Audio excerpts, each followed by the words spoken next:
안녕하십니까. Y타임스 논평의 주북일입니다. 지난 10월 3일 날 광화문 광장에 수많은 국민들이 모였었죠. 이걸 내란 음모라고 민주당이 말했습니다.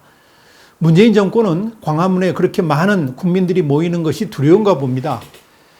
박근혜 전 대통령 탄핵 당시에 헌법재판소에서 부결되면 혁명을 해야 된다고 말했던 사람이 바로 문재인입니다. 오히려 민주당이 총동원해서 진행하는 조국 수호 집회야말로 친위 구테타라고 말할 수 있겠죠. 그건 뭐냐면 민주당 현 집권층이 광화문 인파가 두렵다는 증거이고, 그래서 내란 음모로 몰아붙인 것이 아닌가 보여집니다. 집권여당 더불어민주당이 10월 3일에 광화문 국민대궐기를 주도한 전광 목사, 이 관계자들을 내란 선동 및 공동 폭행 교사 혐의로 서울중앙지검에 고발했습니다. 이해찬 대표는 고발장에서 전광훈 목사 같은 이 피고발인들은 2018년 12월부터 대통령의 직무를 강압위에서 전복하거나 불가능하게 하도록 내란을 선동했고, 2019년 10월 3일에는 청와대 진입을 실행하는 과정에서 폭력을 교사했다, 이렇게 주장을 했습니다. 지난 28일에 서초동 검찰청사 앞에서 열린 조국 수호 촛불 집회에 대해서는 국민의 열망이 반영된 집회라고 했던 민주당이 이와 반대 의견을 표시한 국민들에 대해서는 불순한 의도가 개입된 동원 집회이고 폭력 집회라고 비판한 겁니다. 그러면서 내란 선동이라고 몰아붙인 겁니다. 이건 내 편이면 선량한 국민이고 나의 편이 아니면 폭도로 몰아가는 전형적 편가르기의 오만과 독선이다, 이렇게 말씀드릴 수 있을 겁니다. 특별히 이해찬 민주당 대표는 한국당은 지역별로 수백 명씩 버스로 사람을 동원했다 그러면서 태풍으로 인한 국가적 재난 상황에서 집회만 골몰해 공당이기를 스스로 포기했다라고 비난했습니다. 여러분, 10월 3일 광화문 집회가 한국당이 동원한 인원이라고요? 이해찬 대표의 눈에는 그렇게 보이는 모양이죠. 우리는 할 말이 있습니다. 우선 10월 3일에 광화문 집회에 모인 대한민국 국민들을 자유한국당의 동원 세력으로 몰아붙였다는 것, 이거 지나가는 개도 웃을 일입니다. 그야말로 개 눈에는 뭐만 보인다 그러지 않습니까? 그 속담같이 자신들이 조국 수호 집회에 당원들을 이렇게 계속 동원하다 보니까 10월 3일 집회도 그렇게 보였는지 모르겠습니다만은 사실은 전혀 그렇지 않았죠. 거기 참석한 국민들이 다 아십니다. 그동안 한국당 집회에 얼마나 많은 사람들이 참여했는지 보면 10월 3일 날 집회에 한국당을 통해서 총동원한 인원이 얼마였는지는 대충 짐작이 갈 겁니다. 더불어서 한국당이 10월 3일 집회같이 어마어마한 인원을 동원할 능력이 있다 그러면 지금까지 저렇게 질이 멸렬하지도 않았을 겁니다. 분명한 것은 한국당 일부 동원한 인원도 있습니다만은 최소 50에서 60만 명 이상의 국민들은 문재인 정권의 행태와 분노 유발자 조국 장관에 대해서 분노하면서 자발적으로 모였다는 점입니다. 여기에 대해서 한국당의 황교안 대표는 이런 말을 했습니다. 광화문 집회는 국민을 분열시키고 국정을 농단하는 정권에 대한 국민 심판이었고 자유민주주의를 제 길로 돌려놓는 중요한 분기점이 됐다라고 반박을 했습니다. 손학규 바른미래당 대표도 동원된 인파만으로 광화문에서 서울역까지 메울 수는 없다 그랬습니다. 분노한 사람들이 거리로 나선 것이다, 그런 말을 했죠. 오랜만에 바른 말 했습니다. 이렇게 한국당을 몰아붙인 민주당은 정작 10월 5일 검찰청사 앞 조국 수호 집회 당력을 총동원해가지고 참가 숫자를 늘리겠다, 이렇게 했습니다. 이미 전국 당협에 동원 지시도 내렸습니다. 심지어 경찰들까지 사복으로 갈아입혀가지고 집회 참가 인원 숫자를 늘리겠다 하는 독재 시대의 발상을 하고 있습니다. 그야말로 관제데모죠. 관제데모. 자기들이 하면 로맨스고 남이 하면 불륜이라는 말이 여기에도 그대로 적용되고 있습니다. 코미디입니다. 또 하나, 10월 3일 광화문 집회가 폭력 시위라고 그랬습니다. 그런 폭력 시위도 있습니까? 이해찬 대표는 이날 집회를 폭력 집회라고 규정을 했는데요. 여러분 보세요. 광화문 집회에 나온 국민들이 죽창이라도 하나 든 사람 있습니까? 심지어 우산도 무기가 될 수 있으니까 들지 말라고 주최 측은 공지를 했었습니다. 뭘 보고 폭력 집회 운운합니까? 원래 이해찬 대표의 말은 거의 대부분이 사실이 아닌 선동에 가깝기 때문에 그렇게 집중해서 들을 필요는 없습니다만은 10월 3일 광화문 집회에 폭력이라는 단어를 붙인 것은 이건 선동을 넘어서 망언에 가깝습니다. 물론 집회 종료 후에 청와대 앞으로 몰려간 시민들하고 경찰과의 충돌이 일부 있었습니다만은 그 충돌 현장에서도 국민들이 무슨 막대기 하나 제대로 들은 사람이 있었습니까? 그렇게 폭력 운운하는 이해찬 대표, 그동안 죽창 들고 살상무기까지 든 민주노총의 집회에 대해서 한 번이라도 폭력 집회라고 비난한 적이 있었습니까? 그들을 고발한 적이 있었습니까? 이해찬 대표의 이런 발언은 한마디로 국민 모독입니다. 또 황교안 대표가 정신 나갔다고 그랬었죠. 이해찬 대표가 그랬습니다. 황교안 한국당 대표가 3일 집회 현장에서 대통령이 제정신인지 의심스럽다 이렇게 말을 했는데요. 여기에 대해서 아무리 정쟁의 눈이 어두워도 정신 나간 사람이라고 아니할 수 없다라고 황교안 대표를 강력하게 비난을 했습니다. 그런데 여러분 어떻게 생각하십니까? 문재인이 정신 나간 사람입니까? 황교안이 정신 나간 사람입니까? 한번 따져볼까요? 2달이 넘게 전 언론들을 뒤덮은 피의자 조국을 아직 혐의가 확인된 것이 없다 그러면서 장관으로 임명한 대통령이 제정신입니까? 온 가족 모두가 범죄 혐의자로 수사 대상에 오르고 심지어 친인척 대부분이 조사를 받고 구속까지 되고 있는 상황에서 그 파렴치한 조국을 그럼에도 불구하고 장관으로 임명한 대통령이 과연 제정신입니까? 어떻게 생각하십니까, 여러분? 그렇게 제정신이 아닌 장관 인사 때문에 지금 이렇게 국민들이 분노를 표출하면서 광화문 광장으로 나온 거 아니겠습니까? 지금 정신 나간 사람은 이해찬 대표의 말처럼 황교안 대표가 아니라 대통령입니다. 제정신이라면 조국 같은 자를 장관에, 그것도 정의를 말하는 법무부 장관에 임명할 수 있겠습니까? 여러분 어떻게 생각하십니까? 국감 현장에서 내란 선동 고발장을 제출하는 쇼를 벌였던 김한정 의원에 대해서도 한번 이야기해 볼 필요가 있습니다. 이 10월 3일 집회에 대해서 내란 선동 혐의로 민감용 경찰청장에게 직접 고발장을 제출했는데요. 이 김한정 의원의 쇼, 도대체 정치가 무엇인지 다시 한번 돌아보게 만듭니다. 김한정 의원은 김대중 전 대통령 비서 출신입니다. 독재 시절에 자신의 주군이 내란 음모죄로 체포됐고 또 징역살이도 했습니다. 다 아는 인물이죠. 내란 음모가 뭔지를. 그런데도 10월 3일의 광화문 집회를 내란 음모라고 규정하면서 그것도 국감 현장에서 전달식을 하듯이 고발장을 경찰청장에 제출한 저 정치쇼를 어떻게 이해를 해야 될까요? 특히 국감 현장에서 김한정 의원은 민감용 청장하고 고발장을 마주잡고 기념 촬영하듯이 카메라를 쳐다봤습니다. 국감 질의 중에 이러한 쇼를 펼쳤다는 것도 코미디고요. 감히 내란 음모라는 단어를 쉽게 말해서는 안 될 인물이 오히려 내란 음모 카드를 꺼내들었다는 것이 정치를 정말 슬프게 만듭니다. 이것이 정치인가 하는 생각이 들 정도입니다. 정말로 민주당과 청와대는 내란 음모라는 말을 너무 쉽게 말하고 있습니다.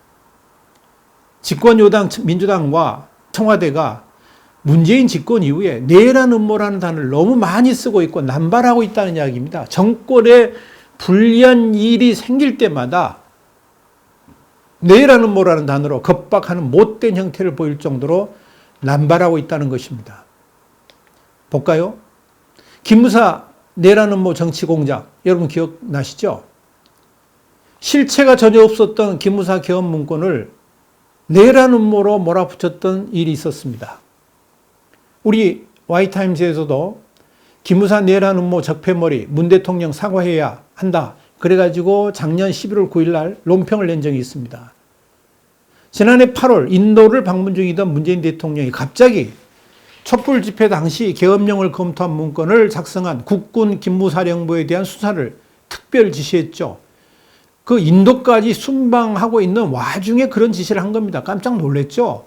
이건 그야말로 대통령이 권위를 이용한 직권남용이고요. 철저하게 국민 여론을 호도하기 위한 대국민 사기극이었습니다. 당시 공개된 문건 어디를 봐도 내란 음모라고 볼 근거가 없었는데 문 대통령은 박근혜 정부에서 대단한 내란 음모라도 일어난 것처럼 여론을 호도했고요. 여기에 집권 여당인 더불어민주당까지 합세해가지고 여론 조작을 시도했던 사건이었습니다.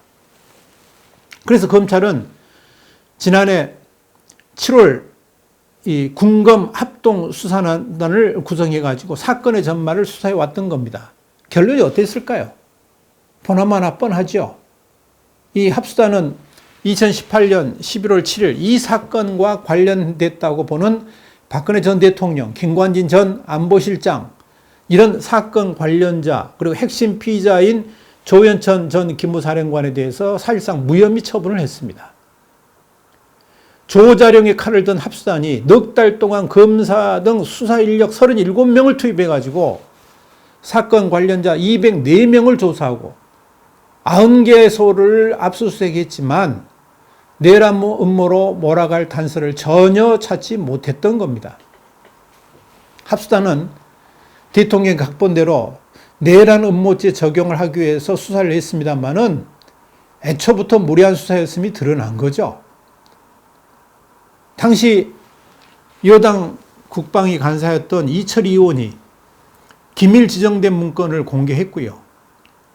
군대도 다녀오지도 않은 군인권센터 임태훈 소장이 친위 구테타 고발장을 제출했고 문재인 대통령이 또 특별수사단 구성 지시를 했고 그래가지고 이 허위 내란 음모 정치 공작이 펼쳐졌는데 이런 것들이 결국은 이게 바로 국기문란 행위 아니겠습니까?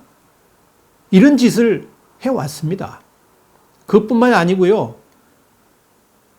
조국 수사를 내란 음모라고 몰아붙였지 않습니까? 집권 세력이 그랬잖아요. 지난 9월 5일에 그런 겁니다. 조국 관련 비리와 불법을 수사하는 검찰에 대해서 청와대 관계자가 뭐라 그랬습니까? 조국 후보자 의혹을 수사한다는 구실로 20, 30군데를 압수수색하는 것은 내란 음모 사건을 수사하거나 전국 조직폭력배를 일제소탕하듯 하는 것이다. 그러면서 조국 후보자가 법무부 장관으로 오는 게 두려운 것, 그 이상도 그 이하도 아니다라고 비판한 바가 있습니다. 범죄 피의자인 조국에 대한 수사를 내란 음모라고 지칭한 것입니다. 조국 장관이 범죄 혐의가 전혀 없는데도 마치 일부러 죄를 만들기 위해서 먼지털이 수사를 했다 그러면 검찰이 그런 비난을 받아서 쌉니다. 그렇잖아요. 그런데 지금 국민 여러분들이 다 아시다시피 조국 일가가 받고 있는 혐의는 범죄 종합 백과사전 같이 방대하고 범위도 높습니다. 당연히 수사해야 될 내용도 많고요. 또 한두 군데가 아니라 압수수색을 해야 될 곳도 많습니다. 범죄를 저지른 곳이 한두 곳이야지 말이죠. 그렇지 않습니까? 압수수색 해야 될 곳이 많다는 것은 그만큼 범죄 혐의가 많고 방대하다는 것인데 청와대는 이를 조직폭력배 수사하고 비교를 했고 또 현 정권의 반기를 든 내란 음모라고 규정하는 치졸한 짓을 한 것입니다. 대통령이 뭐라 그랬습니까? 분명히 윤석열 검찰총장에게 임명장을 주는 자리에서 성역 없는 수사를 당부했지 않습니까? 그 지시대로 수사하는 검찰을 향해서 내란 음모 운운하는 이 청와대 행태를 어떻게 봐야 할까요? 윤석열 수사가 정권 자체를 흔들 수 있는 어마어마한 것이라는 것을 드러내 보이는 건 아니겠습니까? 여러분 어떻게 생각하십니까? 이런 청와대의 후한무치한 행태에 대해서 자유한국당 나경원 원내대표가 5일날 이런 말을 했었습니다. 청와대는 검찰 수사가 내란 음모 수준이라고 하는데 이런 인식을 갖고 있다 그러면 밀란을 면치 못할 것이라 그렇게 말했습니다. 저도 동감입니다. 만약에 10월 3일 광화문 집회를 내란 음모로 몰고 간다 그러면 그야말로 밀란이 일어날 수도 있습니다.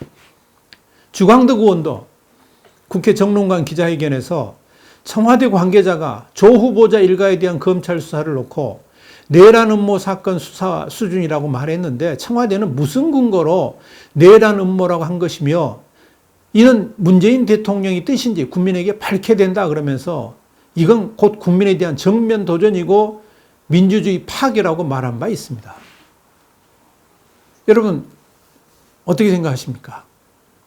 또 하나 그야말로 이 문재인 정권이 전체주의로 치닫고 있는데요. 내란 음모의 의미도 모르는 것 같습니다. 내란이라는 게 뭐냐?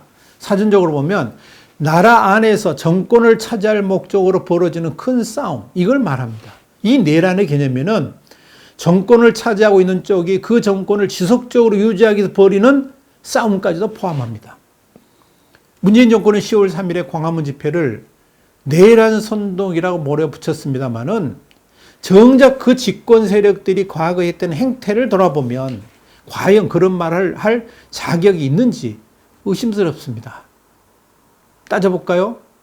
야당 시절 불복종 운동을 선언했던 사람이 있습니다. 문재인입니다. 박근혜 전 대통령 시절인 지난 2015년 11월 4일 그랬습니다. 문재인 당시 새정치연합 대표는 대국민 담화를 통해서 뭐라 그랬느냐? 이제 국민들께서 나서 주십시오. 그러면서 자유민주주의를 수호하기 위해서 뭘요?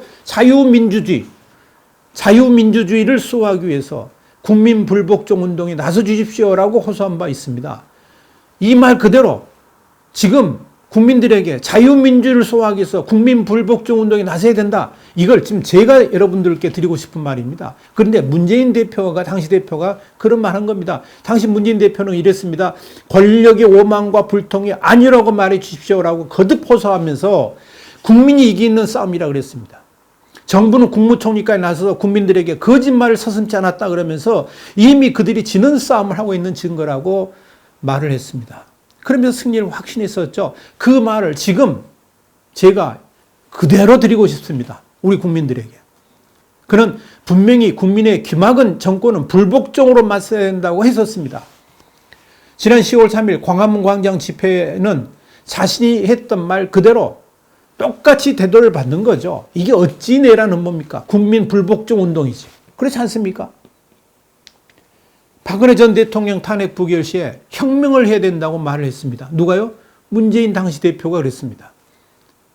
대선 후보 시절이죠. 2016년 12월 문재인 대통령은 헌법재판소가 탄핵 기각 결정을 내릴 경우에 어떻게 할 것인가를 묻는 기자들의 질문에 대해서 이렇게 말했습니다. 국민들의 헌법의식이 곧 헌법이다 그랬습니다. 그러면서 상상하기 어렵지만 그런 판결, 만약에 헌법재판소가 기각 판결을 내린다 그러면 다음은 혁명밖에 없다라고 말한 바 있습니다. 더 말할 필요가 없는 내란 선동이죠. 그런 그가 감히 10월 3일의 국무총궐기를 내란 선동으로 몬다는 것은 그만큼 정권의 위기를 느끼고 있어서 그런 것 아닌가 이런 생각이 듭니다. 이번 10월 3일 광화문 집회를 내란으로 모는 중요한 이유가 문재인 체포조 논의가 있었다는 점을 들고 있습니다. 그렇다 그러면 탄핵 촛불 당시에 박 전 대통령을 청와대에서 끌어내리자 그러면서 선동했던 지금의 민주당의 행동은 어떻게 봐야 됩니까? 그때는 국민의 선택이었고 국민의 소리였고 지금은 폭도들의 주장이라고 말할 것입니까? 또 하나 민주당이 총동하는 조국 수호 집회 그야말로 이건 친위 구태타죠. 그렇지 않습니까? 말도 안 되는 친위 구태타입니다. 다른 부처도 아니고 정의를 모토로 삼는 법무부 장관에 대해서 파렴치하면서도 전방위적으로 불법과 탈법 혐의를 받고 있는 조국을 끝까지 지키려고 국민들을 동원하는 집권 세력이야말로 관제대모이고요. 정권을 지키려고 하는 친위 구태타다 이렇게 말씀드릴 수 있을 겁니다. 조국 한 사람 때문에 검찰청 앞 공개 소환 제도도 바뀌었고요. 피의사실 공표조차 사라졌습니다. 이건 전직 대통령을 넘어서서 황제 수준이죠. 황제 수준. 검찰이 사실무근이라고 확인을 해줬음에도 불구하고 민주당은 조국 일가 수사 검사들을 피의사실 공표 혐의로 고발을 했죠. 겁박을 하고 있는 거죠. 심지어 청와대는 미쳐 날뛰는 늑대라는 막말까지 서슴지 않았습니다. 검찰 압박하고 있는 거죠. 심지어 총리까지 나서가지고 가짜뉴스로 국민들을 선동하고 있습니다. 이것이 바로 국정농단이고 법치농단 아닙니까? 그렇지 않습니까? 그러면서 자신들의 뜻에 반하는 그런 집회에 대해서 내란 선동으로 몰면서 더 이상 내란 선동 이렇게 말을 하는, 그러면서 자신들의 뜻에 반하는 집회에 대해서 더 이상 많은 숫자가 모이지 못하도록 내란 선동으로 모는 것 자체가 국기문란 아닙니까? 그야말로 시대착오적입니다. 민주를 앞세우면서 정의와 공정을 말했던 그들이 가장 비민주적이고 가장 불공정하고 정의롭지 못한 행동을 하고 있는 겁니다. 오죽했으면 온조 친노 김병준마저도 문재인 정권은 국민의 자유를 줄이고 정부의 권력 확대를 추진하는 국가주의 정권인데 조국 사태를 거치면서 전체주의로 치닫는 경향까지 보여서 극히 우려스럽다고 이렇게 말했겠습니까? 이제라도 진영 싸움을 그만두고 조국을 해임해야 합니다. 10월 3일 집회에 참여했던 많은 시민들이 조국의 유산에 치를 떨었습니다. 그러면서 그런 조국을 감싸고 있는 문재인에 대해 실망했다라고 말했습니다. 조국의 뻔뻔함을 보면서 가슴에서 열불이 나서 나왔다라는 말들도 많이 나왔습니다. 분명한 건 뭐냐면 이런 양극단의 대치가 오래가면 오래갈수록 나라는 다 망가지고 국민들 간 대치 역시 더 극심해질 것이라는 것입니다. 10월 5일 날 검찰청사 앞만 해도 친조국 대 반조국 싸움이 극렬합니다. 도대체 대통령은 이 나라를 어떻게 끌고 가려고 하는 것입니까? 이게 나라입니까? 요즘 이 말이 좀 업그레이드 돼가지고요. 경상도 버전으로 이게 네 거가 라고 말한다고 그럽니다. 이게 네 거가. 이것이 너 것이냐? 이런 말이죠. 이 나라가 겨우 5년 임기밖에 안 되는 문재인 집단의 것입니까? 대한민국을 그렇게 만반하게 보는 겁니까? 그렇게 보지 말라는 것이 10월 3일의 광화문 집회입니다. 문재인 정권이 더 이상 조국을 그대로 방치하면서 진영 간 대결로 나간다 그러면, 그리고 반대편에 선 사람들을 내란 선동 같은 말도 되지도 않는 혐의를 씌워가지고 겁박한다 그러면 이젠 문재인 퇴진으로 구호를 바꿔 달게 될 것입니다. 그래서 다시 묻습니다. 조국이 뭐기에 이렇게 나라를 분열시키고 국정을 마비시키는 겁니까? 조국 수호와 문재인 정권 퇴진을 맞바꾸기라도 하겠다는 것입니까? 오늘 YTimes 논평 10월 3일 날 광화문 광장에 모인 그 국민 대궐기를 내란 음모라고 그랬습니다. 아마 그 광화문 인파가 두려웠던 모양입니다. YTimes 논평이었습니다. 다음 시간에 다시 뵙겠습니다. 감사합니다.